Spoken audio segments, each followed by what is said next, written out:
Class 9th में math subject का last chapter आता है स्टैटिस्टिक्स। इस वीडियो में हम उसी चैप्टर को करने वाले हैं। तो वेलकम टू एमकेआर, मेरा नाम है मनदीप। इस वीडियो में करेंगे क्लास 9th के सब्जेक्ट मैथ से चैप्टर नंबर 12 नई एनसीईआरटी बुक का स्टैटिस्टिक्स। स्टैटिस्टिक्स की ये इंट्रोडक्शन वाली वीडियो होगी। इंट्रोडक्शन में हम कॉन्सेप्ट समझेंगे, फॉर्मूले समझेंगे, जो भी इस चैप्टर से रिलेटेड कॉन्सेप्ट है वो क्लियर हो जाते हैं तो एक्सरसाइज या फिर एग्जाम्स में जो भी क्वेश्चंस दिए गए हैं उनको आसानी से सोल्व कर सकते हो। तो इंट्रोडक्शन के अलावा इस चैप्टर की एक्सरसाइज भी है। एक ही एक्सरसाइज है 12.1, उसकी अलग से वीडियो बनाई गई है। उसका लिंक मिल जाएगा आपको नीचे डिस्क्रिप्शन बॉक्स में या फिर फर्स्ट कमेंट में, उसको देख लेना, अच्छी तरह से समझ लेना। इस वीडियो में शुरुआत कर देते हैं चैप्टर नंबर 12 यानी कि स्टैटिस्टिक्स के इंट्रोडक्शन की नेक्स्ट पेज से।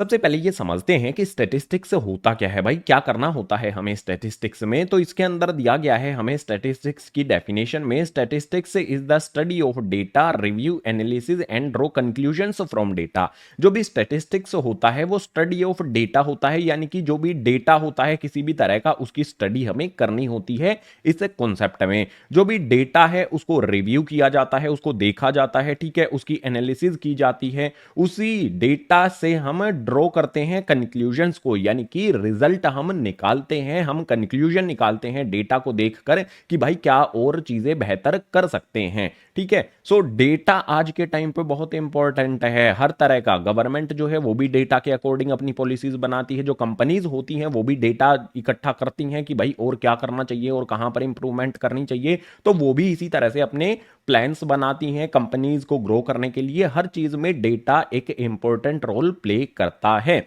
सो डेटा का क्लास 9th में हमें क्या क्या समझनी है डेटा के बारे में, यानी कि स्टैटिस्टिक्स चैप्टर में हमें डेटा को किस तरह से रिप्रेजेंट करना है, किस तरह से शो करना है। 3 तरीकों से किया जा सकता है। पहला तरीका यहां पर दिया गया है भैया बार ग्राफ, दूसरा तरीका दिया गया है भैया हिस्टोग्राम, तीसरा तरीका यहां पर दिया गया है फ्रीक्वेंसी पॉलीगन।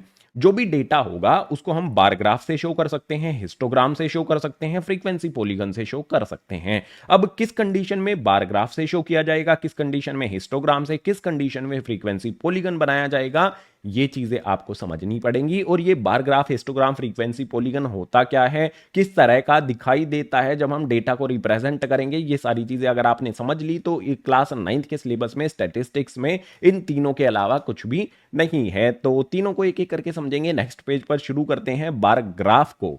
जो भी डेटा होता है उसको रिप्रेजेंट करने का सबसे कॉमन और सबसे आसान तरीका होता है कि भैया बार ग्राफ बना दिया जाए। अब ये बार ग्राफ किस कंडीशन के लिए बनाया जाता है उसको हमें समझना पड़ेगा। जैसे यहां पर एग्जांपल के लिए मैंने एक डेटा रखा है, ये एनसीईआरटी बुक में एग्जांपल दिया गया है, उसी एग्जांपल को मैं आपके लिए एक्सप्लेन कर देता हूं कि किस कंडीशन के लिए हमें बार ग्राफ बनाना है। सो यहां पर आपको देख रहा होगा एक्सपेंडिचर है, खर्चे हैं थाउजेंड्स रुपी में, ठीक है, यानी कि 4,000 रुपए किस चीज पर खर्च किए गए हैं भैया, ग्रोसरी यानी कि सामान पर, 5,000 रेंट पर खर्च किए गए हैं, 5,000 यहां पर एजुकेशन पर खर्च किए गए हैं, 2,000 मेडिसिन पर खर्च किए गए हैं, 2,000 फ्यूल पर, 1,000 एंटरटेनमेंट पर और 1,000 मिसलिनियस यानी कि जो छोटे मोटे अदर खर्चे होते हैं उन पर यहां पर खर्चा किया गया है किसी फैमिली के द्वारा। ठीक है, फैमिली की एक इनकम हुई, उसमें इनकम से उन्होंने क्या क्या महीने में खर्च किया है, किस किस चीज पर उन्होंने खर्च किया है, उसका डेटा हमारे सामने है। सो आप देख सकते हो छोटे से छोटा डेटा काफी इंपॉर्टेंट होता है। एक फैमिली का खर्चा जो हुआ है उसका डेटा हमें दिया गया है। अब इसमें आपको एक चीज यहां पर क्लियर दिख रही है ना कि भाई ग्रोसरी जो है उस पर आपको क्लियर दिख रहा है कितना खर्चा हुआ है, रेंट जो है उस पर कितना खर्चा हुआ है, एजुकेशन पे भी बहुत ज्यादा खर्च हो रहा है, हर जगह पर एजुकेशन पे बहुत ज्यादा खर्च होता है, इसीलिए ध्यान लगाकर पढ़ना है, मन लगाकर पढ़ना है। अब इसका बार ग्राफ किस तरह से बनाना है उस चीज को समझो। देखो बार ग्राफ बनाने के लिए हमें 2 चीजों की जरूरत होती है, एक एक्स एक्सिस की जरूरत होती है, दूसरा हमें वाई एक्सिस की जरूरत होती है। तो सबसे पहले हमारा यही काम रहेगा भैया, मैं इस तरह से बना लेता हूं, ये मेरी हो जाती है एक्स एक्सिस, ठीक है, इसको थोड़ा सा नीचे की तरफ ले आते हैं, ये मेरे पास एक्स एक्सिस हो गई है और इसके बाद ऊपर की तरफ बना दी जाती है वाई एक्सिस। अब जो भी एक्स और वाई एक्सिस बनाई है इस पर कुछ बिल्डिंग्स सी बनाई जाएंगी, बार समझते हो, बार जो है ना वो बनाए जाएंगे। अब वो बार किस तरह से बनाए जाएंगे उसको समझो। सबसे पहले जो भी हमारा डेटा है बार ग्राफ में, उस डेटा में देखो सबसे कम वैल्यू कितनी है, सबसे ज्यादा वैल्यू कितनी है। सबसे कम वैल्यू आपको यहां पर दिखेगी 1 और सबसे ज्यादा वैल्यू आपको दिखेगी 5 है। तो हमें जो वाई एक्सिस है ना इस पर क्या करना होगा भैया, इस पर हमें इन वैल्यूज के लिए लाइन लगानी होगी। तो मान लेते हैं, ठीक है, यहां पर हमारे पास ये 1 हो जाता है, 0 से ये शुरू होता है, ठीक है। उसके बाद यहाँ पर हमारे पास 2 हो जाता है, यहाँ पर हमारे पास 3 हो जाता है, इसके बाद हमारे पास 4 हो जाता है और यहाँ पर हमारे पास 5 आ जाता है। अब सबसे पहला डेटा हमारा भैया किसके लिए है, आप देख सकते हो ग्रोसरी पर 4,000 रुपए खर्च किए जाते हैं। तो ग्रोसरी के लिए जो यहां पर बार बनाया जाएगा लिटरली जो बार होगा वो कितने तक जाएगा भैया, 4 तक जाएगा। तो बार बनाने के लिए क्या करना होगा, हमें इस तरह से लाइन लगानी होगी, ठीक है। ये हमने जो लाइन लगाई है इसको मैं थोड़ा सा थिक कर देता हूं। जो भी ग्रोसरी है उसका बार जाना चाहिए हमारा 4 तक, ठीक है। उसके बाद इस तरह से इसको थोड़ा सा वाइड करेंगे और इस तरह से नीचे की तरफ लेकर आ जाएंगे। आप यहां पर देखो जो भी हमारा ग्रोसरी है उस पर कितना खर्च होता है, उसके लिए हमने यहां पर एक बिल्डिंग सी खड़ी कर दी है, इसको बार कहा जाता है। ये किसके लिए हुआ है भैया, ग्रोसरी के लिए। इस पे हमें मेंशन भी कर देना है साथ साथ में यहां पर नीचे की तरफ, ठीक है। यहां पर हम लिख देंगे जो भी हमारा ये वाला बार बना है ये किसके लिए है भैया, ग्रोसरी के लिए है, ठीक है। ये हमने मेंशन कर दिया है। अब इससे नेक्स्ट वाला बार बनाएंगे भैया, वो कितने तक जाएगा, 5 तक, और वो किसके लिए है, रेंट के लिए है। तो इस तरह से हमें फिर से यहां पर बनाना है, 5 तक इसको लेकर जाना है और उसके बाद इसको थोड़ा सा वाइड करना है और इस तरह से नीचे लेकर इसे आ जाना है। यहां पर हमने एक और बिल्डिंग खड़ी कर दी है, ये कहां तक गई है भैया, 5 तक गई है और ये किसके लिए है, रेंट के लिए है। तो इस तरह से यहां पर हमें रेंट मेंशन कर देना है। इसके बाद नेक्स्ट हमारा किसके लिए है भैया, एजुकेशन के लिए भी 5 यहां पर है, तो आगे वाला बार हमें फिर से इस तरह से बना देना है। ये भी 5 तक हमारा जाएगा। इस तरह से इसको वाइड करेंगे और स्केल का यूज यहां पर आपने करना है, ठीक है, बार बनाने के लिए।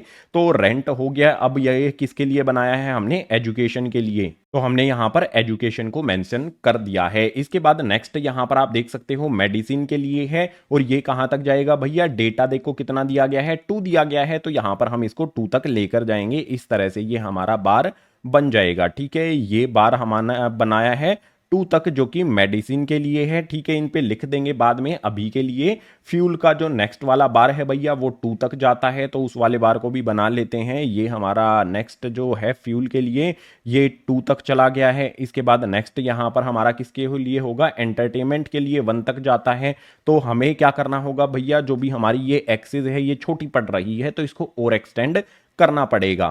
तो इसको आगे की तरफ मैंने यहां पर और एक्सटेंड कर दिया है। अब आगे वाला जो हमारा बार है, अभी हमने यहां पर ये किसके लिए बनाया था, मेडिसिन के लिए। उसके बाद ये फ्यूल के लिए बन गया है, एंटरटेनमेंट और मिसलिनियस हमारा बचा है। तो एंटरटेनमेंट के लिए हमें कहां तक करना होगा, आप यहां पर देख सकते हो दोनों को यहां पर 2 तक हमने बनाया है, मेडिसिन और फ्यूल का। और एंटरटेनमेंट और बिजनेस दोनों के लिए हमें 1 तक इनकी हाइट रखनी है। तो भैया इस तरह से हमारा पहला बनेगा, किसके लिए, पहला होगा हमारा यहां पर एंटरटेनमेंट के लिए बार। इसके बाद वाला बार किसके लिए होगा हमारा, यहां पर जो भी नेक्स्ट यहां पर मिसलिनियस खर्चे हुए हैं उनके लिए ये बार बना दिया गया है। अब जो भी बार हमने बनाए हैं उनके लिए मेंशन भी हमें करना होगा। नीचे की तरफ हम सभी को मेंशन कर रहे हैं। एजुकेशन के बाद यहां पर नेक्स्ट वाला बार किसके लिए है, मेडिसिन के लिए है। इससे अगले वाला जो बार है वो हमारा फ्यूल के लिए है। अगर आप क्लियर नहीं देख पा रहे हैं तो मैं अपने आप को शिफ्ट कर देता हूं ऊपर की तरफ और थोड़ा सा छोटा भी कर देता हूं, ठीक है। इसके बाद वाला जो बार है वो किसके लिए बनाया हमने, एंटरटेनमेंट के लिए। उसके बाद वाला हमने बनाया है मिसलिनियस जो खर्चे हुए हैं उनके लिए। सो बार ग्राफ में सिंपल आपको इस तरह का डेटा दिया हो, जब आपको क्लियर दिखे कि भाई एक वैल्यू के लिए हमें, मतलब किसी भी एक चीज के लिए हमें कोई एग्जैक्ट वैल्यू दी गई है, तो इस कंडीशन में आपको इस तरह से बार, इनको बार कहा जाता है, ठीक है। बिल्डिंग्स जो आपको दिख रही हैं इनको बार कहा जाता है, इसीलिए इसका नाम बार ग्राफ रखा गया है। तो बार ग्राफ कैसे बनाना है समझ में आसानी से आपको आ गया होगा इस एग्जांपल से। और बार ग्राफ कब बनाया जाता है, जब हमें एग्जैक्ट डेटा दिया गया हो, किसी भी एक थिंग के लिए एक स्पेसिफिक नंबर दिया हो तो बार ग्राफ बनाएंगे। अब जो सेकंड वाला तरीका हमारा है, पॉलीगन हमें कब बनाना है या फिर हिस्टोग्राम हमें कब बनाना है, उस चीजों को भी समझना पड़ेगा हमें। तो पहले हिस्टोग्राम को समझ लेते हैं, बार ग्राफ के बाद हिस्टोग्राम को समझने के लिए मूव करते हैं नेक्स्ट पेज पर।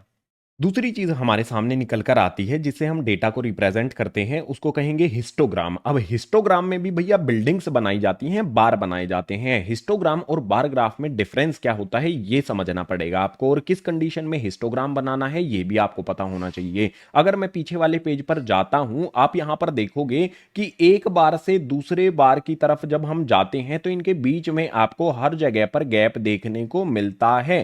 तो ये जो गैप है ये सिर्फ बार ग्राफ ग्राफ में होता है, अगर हम हिस्टोग्राम ड्रॉ करेंगे तो हिस्टोग्राम में वो गैप नहीं होता है। जो बार्स हैं, जो बिल्डिंग्स हैं, बार या बिल्डिंग कह सकते हो आप इनको, वो एक दूसरे के साथ अटैच रहती हैं। ठीक है, अब बनाना कैसे है उसके लिए एक एग्जांपल लेना होगा हमें। यहां पर एक क्लासरूम है। ठीक है, क्लासरूम में जितने भी स्टूडेंट हैं उनका वेट किया जाता है। आपका वेट कितना है कमेंट करके मुझे जरूर बताना। जो भी क्लासरूम में स्टूडेंट्स हैं उनका वेट किया जाता है। अब जो भी नंबर ऑफ स्टूडेंट निकल कर आते हैं, मतलब जिनका वेट 30.5 से 35.5 है, ऐसे कितने स्टूडेंट्स हैं। 35.5 से 40.5 तक वाले कितने स्टूडेंट हैं। इसी तरह से आगे 40.5 से 45.5 वाले कितने स्टूडेंट्स हैं। इस वेट कैटेगरी में आने वाले जो जो भी स्टूडेंट्स हैं उसका डेटा इकट्ठा किया जाता है। ये भी एनसीईआरटी बुक का एग्जाम्पल है। आपको यहां से हिस्टोग्राम बना के ड्रॉ करके दिखाता हूं। इसमें जो डेटा दिया गया है ना, वो डेटा क्या है वो बता देता हूं आपको। जो 30.5 से 35.5 वाले स्टूडेंट हैं,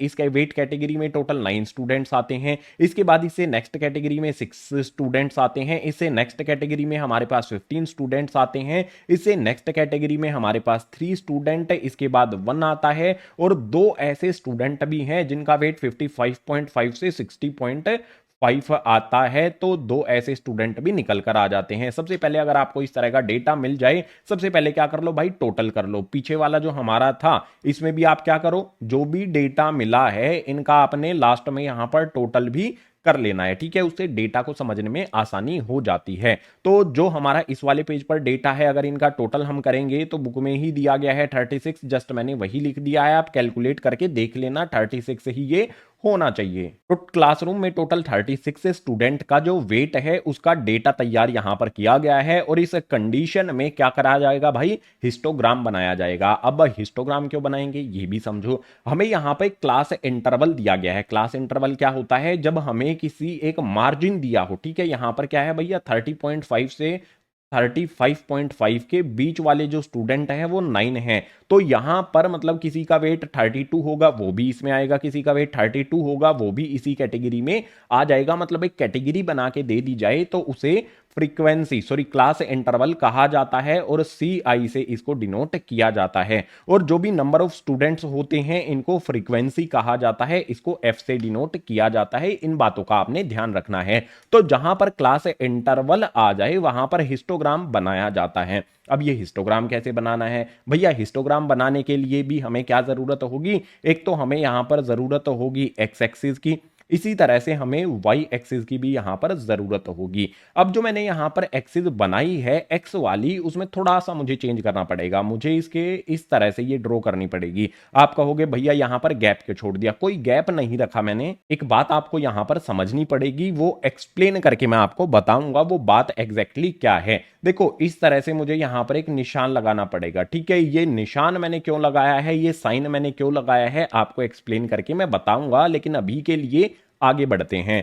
जो 0 होगा हमारा, ठीक है, ये हमारी कौन सी हो जाएगी भैया, एक्स एक्सिस, और ये हो जाएगी हमारी यहां पर वाई एक्सिस। जो भी हमारी एक्स एक्सिस और वाई एक्सिस है, हमें क्या करना होगा भैया, डेटा को रिप्रेजेंट करना है, हिस्टोग्राम बनाना है। तो हिस्टोग्राम बनाने के लिए हमें वाई एक्सिस पर हम फ्रीक्वेंसी, ज्यादातर वाई एक्सिस पर हम फ्रीक्वेंसी को रिप्रेजेंट करते हैं। फ्रीक्वेंसी में छोटे से छोटा डेटा हमारे पास 1 है और बड़े से बड़ा डेटा हमारे पास 15 है। अब भैया ऐसे चलेंगे 1 2 3 4 5 6 7 8 9 10 11 12 13, तो हमारी जो वैल्यूज हैं वो बहुत पास पास में आएंगी। हम क्या करते हैं, जो गैप है ना उसको हम एज इट इज रखते हैं। ठीक है, यहां पर हमारे पास आ जाएगा, हम इसको 0 से 2 का रखते हैं, 2 का गैप लेके चलते हैं। उसके बाद यहां पर हमारे पास क्या आ जाएगा भैया, 4 आ जाएगा। इससे नेक्स्ट हमारे पास यहां पर 6 आ जाएगा। इससे नेक्स्ट हम यहां पर कितना कर लेंगे भैया, 8 आ जाएगा। 2 का टेबल एक तरह से हमें यहां पर लिख देना है। इसके बाद यहां पर हमारे पास 10 आ जाएगा। फिर यहां पर हमारे पास 12 आ जाएगा। इसके बाद हमारे पास यहां पर 14 आ जाएगा।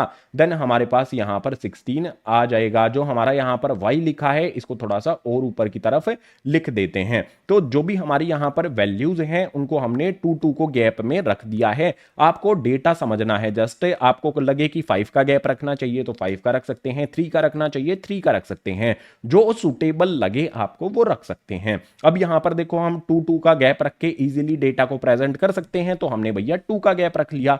अब बारी आएगी यहां पर सबसे पहले क्लास इंटरवल की जो लोअर लिमिट है उससे शुरुआत की जाएगी। वो क्या है भैया, 30.5 है। देखो यहां से हमने 0 से 2, 2 से 4, 4 से 6 गैप जो है वो इक्वल रखा है। अब 0 से यहां पर हम डायरेक्ट 30.5 लेकर आएंगे तो उसके लिए हमें इस वाले साइन का यूज करना पड़ेगा। तो यहां पर हमारे पास क्या आएगा भैया, इस तरह से हमें निशान लगाना है, यहां पर आ जाएगा हमारा, इस तरह से लिखो 30.5 आ जाएगा। अब 1 सेंटीमीटर का गैप है, स्केल से यूज करना है आपने। जो भी ये गैप बनाया है ये 1 सेंटीमीटर के होने चाहिए सारे। अब इससे 1 सेंटीमीटर दूरी पर हमें क्या करना है भैया, जो नेक्स्ट गैप है 35.5 वो लिख देना है। तो यहां पर इस तरह से हमें लिख देना है 35.5। इसके बाद 1 सेंटीमीटर दूरी पर जाना है हमें, ठीक है। 35.5 यहां पर भी सेम वैल्यू आती है, तो इससे बड़ी वैल्यू कितनी है, 40.5 है। तो भैया यहां पर हमारे पास 40.5 आ जाएगा। इससे नेक्स्ट वाली वैल्यू कितनी आएगी भैया, 45.5 आ जाएगा। मतलब जो भी हमारी नेक्स्ट वाली वैल्यूज आती जाएंगी उनको यहां पर हमें प्लॉट करते जाना है। 45.5 के बाद हमारी कौन सी वैल्यू आएगी भैया, ये आ जाती है हमारे पास 50.5। इससे नेक्स्ट वाली वैल्यू कितनी आएगी हमारे पास, 55.5। इससे नेक्स्ट वाली वैल्यू कितनी आएगी, इस तरह से हमें लिखते जाना है 60.5 है। लास्ट हमारे पास यहां पर 60.5 ही आता है, यहां पर हमारा ये आ गया है। आप यहां पर देखो, अब हमें समझना है यहां पर जो बार बनेगा वो किस तरह का होगा। सबसे पहले आप यहां पर देखते हो कि भैया 30.5 और 35.5 की बात यहां पर होती है, ठीक है। इसमें हमारी बार की जो ऊंचाई है वो कितनी होनी चाहिए, तो आप देखो इसमें डेटा देखो, 30.5 से 35.5 में कितने स्टूडेंट्स हैं, 9 हैं। तो यहां पर हम जो बार बनाएंगे वो 9 तक जाना चाहिए, ठीक है। मैं लाइन इस तरह से लगाऊंगा, जो भी यहां पर बार बनेगा वो 9 तक जाना चाहिए। अब आप देखो, आप कहोगे 9 तो है ही नहीं,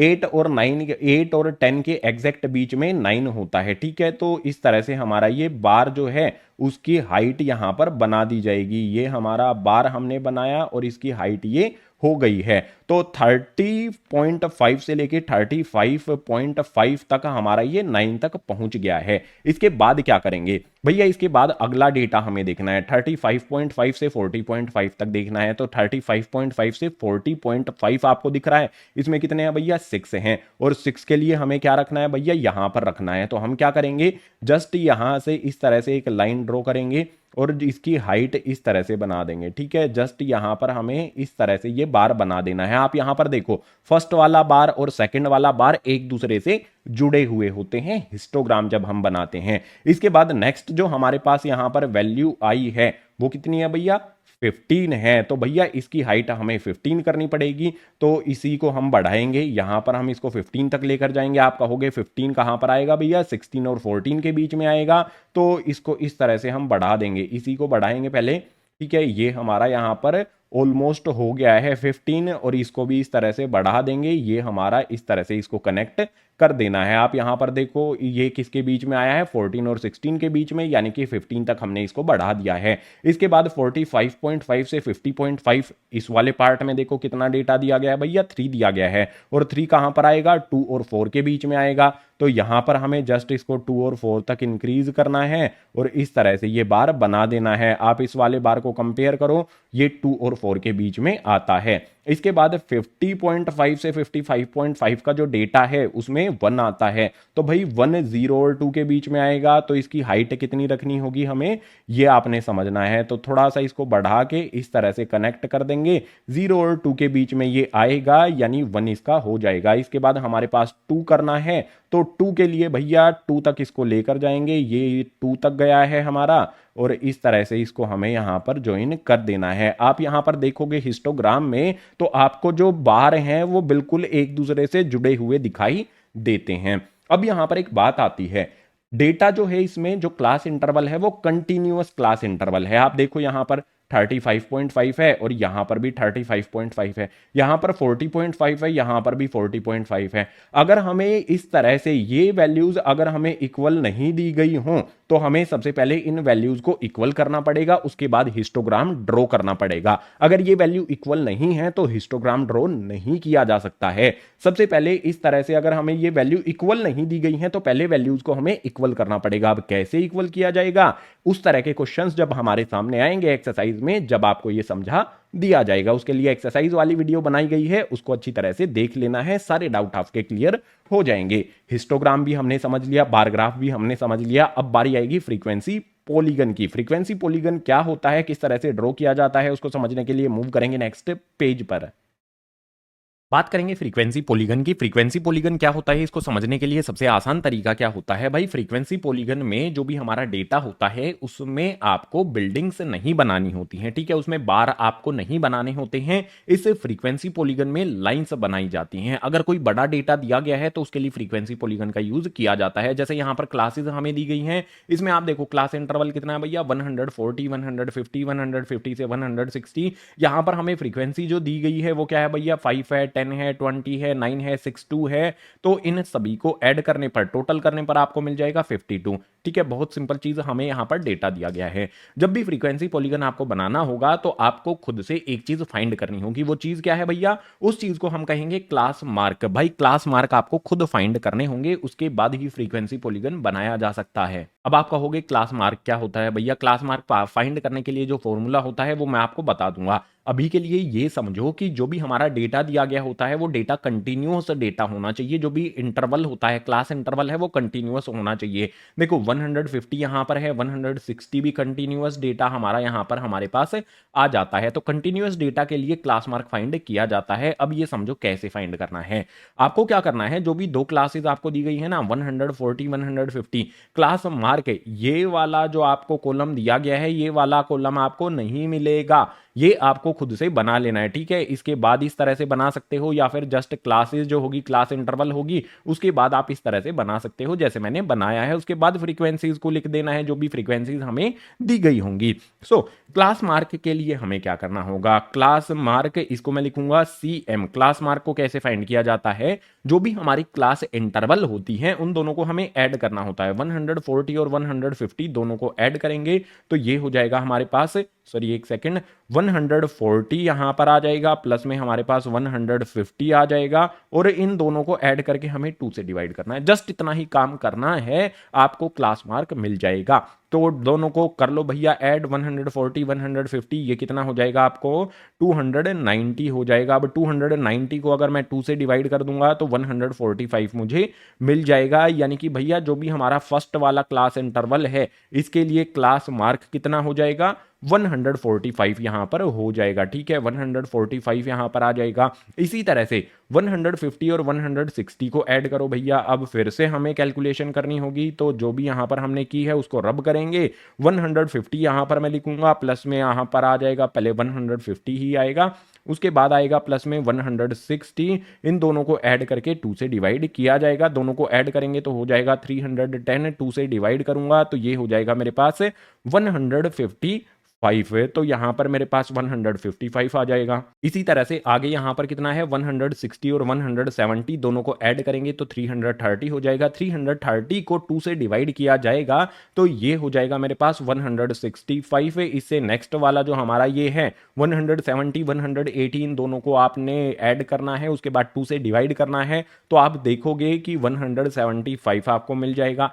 इसके बाद वाली वैल्यूज क्या होंगी, 185 आ जाएगा, 100 यहां पर जो भी हमारा 95 है वो आ जाएगा। भैया बहुत कम कैलकुलेशन करके मैंने आगे वाली वैल्यूज फाइंड कर ली। कैसे फाइंड की हैं इस चीज को समझो। आप क्या कर सकते हो, देखो 190 और 200 का मीन आपने फाइंड कर लेना है। इन दोनों के बीच में क्या आता है, 195 यहां पर लिख देना है। 180 190 के बीच में 185 जो है वो लिख देना है। एग्जैक्ट जो बीच वाली वैल्यू है वो आपने लिख देनी है। यही होता है हमारा गाइस क्लास मार्क। अब इस क्लास मार्क का यूज किया जाता है फ्रीक्वेंसी पॉलीगन में डेटा को रिप्रेजेंट करने के लिए। तो भैया फिर से हम क्या करेंगे, यहां पर जो भी हमारी यहां पर एक्सिस होती है भैया, एक्स एक्सिस हमें बनानी होगी। ठीक है, लंबी सी हम एक्स एक्सिस बना लेते हैं। उसके बाद जो भी हमारी एक्स एक्सिस के बाद हम वाई एक्सिस भी इस तरह से बना लेंगे। वाई एक्सिस भी हमारी यहाँ पर बनकर तैयार हो गई है। अब जो हमारा यहाँ पर डेटा है भैया उसको देखो, सबसे छोटी वैल्यू इसमें आपको दिखेगी 2 और सबसे बड़ी वैल्यू दिखेगी 20, यानी कि इस पर हमें लाइन्स लगानी होंगी। ठीक है, 0 से ये शुरू होगा, यहाँ पर आ जाएगा हमारे पास गाइज 2, उसके बाद आ जाएगा हमारे पास 4, हर 1 सेंटीमीटर पे ये लिखना होगा आपने। इसके बाद आ जाएगा हमारे पास 6, इसके बाद हमारे पास 8 आ जाएगा, इसके बाद हमारे पास यहाँ पर 10 आ जाएगा, 10 के बाद कितना आता है भैया 12 आ जाएगा, इसके बाद हमारे पास यहाँ पर 14 आ जाएगा, देन हमारे पास 16 आ जाएगा, 16 के बाद 18 आ जाएगा और 18 के बाद हमारे पास 20 आ जाएगा। ये हमारी वाई एक्सिस है, ये भी मेंशन कर देना है, और ये हमारी एक्स एक्सिस यहाँ पर आ जाएगी। अब यहाँ पर हमें क्या करना होगा, अब हमें जो क्लासेस है ना इनकी ज़रूरत नहीं है, क्लासेस की अब हमें कोई ज़रूरत नहीं है। ठीक है, जब हम क्लास मार्क फाइंड कर लेंगे तो क्लास मार्क हमारा एक्स एक्सिस पर आता है। अब ये क्लास मार्क कहाँ से शुरू होता है भैया, 145 से शुरू होता है। तो 0 से डायरेक्ट हम 145 लिखेंगे, तो हमें क्या करना होगा, यहाँ पर एक ब्रेक लगाना होगा, कुछ इस तरह से हमें सिंबल बनाना होगा। मैंने कहा था ना, अगर हम 0 से कोई बड़ी वैल्यू डायरेक्ट लिखते हैं तो इस तरह का हमें एक निशान लगाना होता है, तो वो शो करता है कि भाई 0 से मतलब जो भी वैल्यू हमारी इधर आएगी उससे इधर डायरेक्ट 0 नहीं है, उससे इधर कोई और वैल्यूज भी हैं, उसके बाद हमारी ये वैल्यू आई है। तो जो भी हमारी एक्स एक्सिस है उस पर हम क्लास मार्क को शो करेंगे। भैया यहाँ पर लाइन लगा लेते हैं। सबसे पहले हमारे पास यहाँ पर कितना आता है, इसको लिखना है 145 आ जाता है। इसके बाद इससे अगला क्लास मार्क है 155 है, इसको लिख देना है, तो ये आ जाएगा हमारे पास 155 है। इससे अगला जो क्लास मार्क है वो कितना आ जाएगा 165। इससे अगला जो क्लास मार्क है वो कितना आ जाएगा 175। इससे अगला जो क्लास मार्क है वो आ जाएगा 185 है। इससे अगला जो क्लास मार्क है वो 195 यहाँ पर आ जाएगा। सभी क्लास मार्क यहाँ पर आ गए। अब यहाँ पर आपने देखना है कि 145 पर फ्रीक्वेंसी कितनी है भैया 5 है, तो 145 पर हम कहां तक जाएंगे भैया 5 तक जाएंगे। 5 कहां पर होगा, 4 और 6 के बीच में होगा, और मैंने शुरू में ही आपको बताया था इसमें हमें क्या करना होता है, बार नहीं बनाने होते, तो इसमें हम सबसे पहले डॉट लगाएंगे, निशान लगाएंगे। ठीक है, तो 145 पर हमारा यहाँ पर मैंने डॉट लगा दिया है।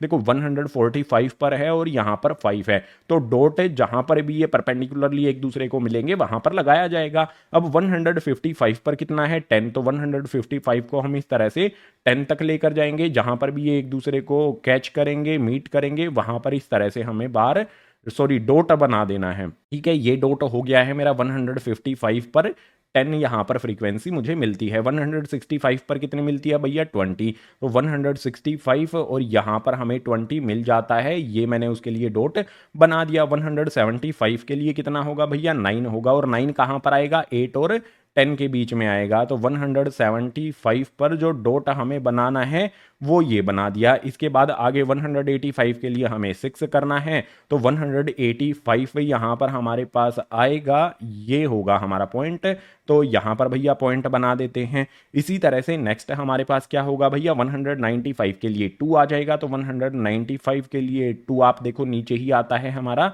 तो यहाँ पर हमें 2 बना देना है। अब जो भी ये डॉट बनाए गए हैं इनको लाइन टू लाइन हमें कनेक्ट करना है। डॉटेड लाइन से कर सकते हो या फिर डायरेक्ट जो लाइन हम बनाते हैं उससे भी आप इनको कनेक्ट कर सकते हो। जैसे यहां पर जो मेरी लाइन है वो 0 से हमेशा शुरू होगी, तो 0 से मैंने पहले यहां पर किसको कनेक्ट किया 145 और 5 वाला जो डॉट मैंने बनाया था इसको कनेक्ट किया। अब इसी लाइन को मुझे आगे और बढ़ाना है, नेक्स्ट वाले डॉट से इस तरह से कनेक्ट करना है, उसके बाद आगे वाले डॉट से कनेक्ट करना है, उसके बाद उससे अगले वाले डॉट से कनेक्ट करना है, इसके बाद इससे अगले वाले डॉट से कनेक्ट करना है, फिर नेक्स्ट डॉट से कनेक्ट करना है, और इसके बाद इसे और आगे इस तरह से मुझे भेज देना है। ठीक है, अब यहां पर जो हमारे पॉइंट्स हैं उन पॉइंट की नेमिंग भी हमें करनी होती है। तो भैया शुरुआत में 0 मतलब हमारा कोई भी पॉइंट है, यहां पर हमारा ए पॉइंट से हमने इसकी शुरुआत की, ये वाला हमारा बी पॉइंट हो जाएगा, ये सी पॉइंट हो जाएगा, ये डी पॉइंट हो जाएगा, ये ई पॉइंट हो जाएगा, ये एफ हो जाएगा, ये हमारा जी पॉइंट हो जाएगा, और इधर जहां पर ये एक्स एक्सिस को काटता है ये हमारा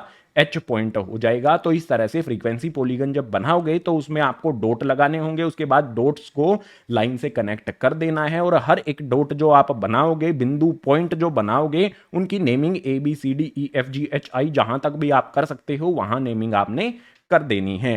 तो जो भी हमारी चीजें स्टैटिस्टिक्स वाले चैप्टर में थी, बार ग्राफ हमने बनाया, हिस्टोग्राम हमने बनाया और इस वाले पेज पर फ्रीक्वेंसी पॉलीगन कैसे बनाना है वो भी हमने समझ लिया है। 3 चीजें ही थी इस चैप्टर के इंट्रोडक्शन में, तीनों को हमने डिटेल में समझ लिया। तो अब एक्सरसाइज 12.1 में जो भी क्वेश्चंस आते हैं उनको इजीली सोल्व कर सकते हो। अगर किसी क्वेश्चन में डाउट आता है तो उसकी अलग से वीडियो हमने बनाई है। 12.1 की वीडियो का लिंक आपको मिलेगा नीचे डिस्क्रिप्शन बॉक्स में, या फिर डायरेक्ट सर्च कर सकते हो exercise 12.1 by MKR classes, video आपको मिल जाएगी।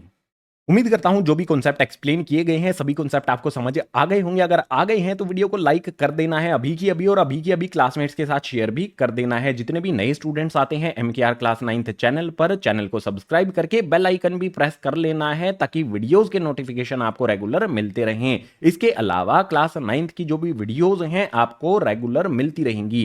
क्लास 9th की इंग्लिश मीडियम में, हिंदी मीडियम में, मैथ की, साइंस की जो भी वीडियोज हैं इसी तरह से चैनल पर आती रहेंगी और आपको फायदा मिलता रहेगा एजुकेशन में। उसके लिए चैनल सब्सक्राइब आपने अभी की अभी कर लेना है। इसके अलावा जो भी हमारा चैप्टर नंबर 12 स्टैटिस्टिक्स है, इसके इंट्रोडक्शन वाली वीडियो तो आपने देख ली। क्या एक्सरसाइज 12.1 के क्वेश्चंस आपने सोल्व कर लिए? नहीं किए हैं तो इसका इस जो एक्सरसाइज है इसकी अलग से वीडियो बनाई गई है, इसका लिंक आपको नीचे डिस्क्रिप्शन बॉक्स में दिया गया है। उसको देखो और सभी क्वेश्चंस को चेक करो जो भी आपने सोल्व किए हैं वो सही तरह से हैं या फिर नहीं है। तो इस वीडियो में इतना ही, मिलूंगा आपसे इसी तरह की नेक्स्ट एजुकेशनल वीडियो में।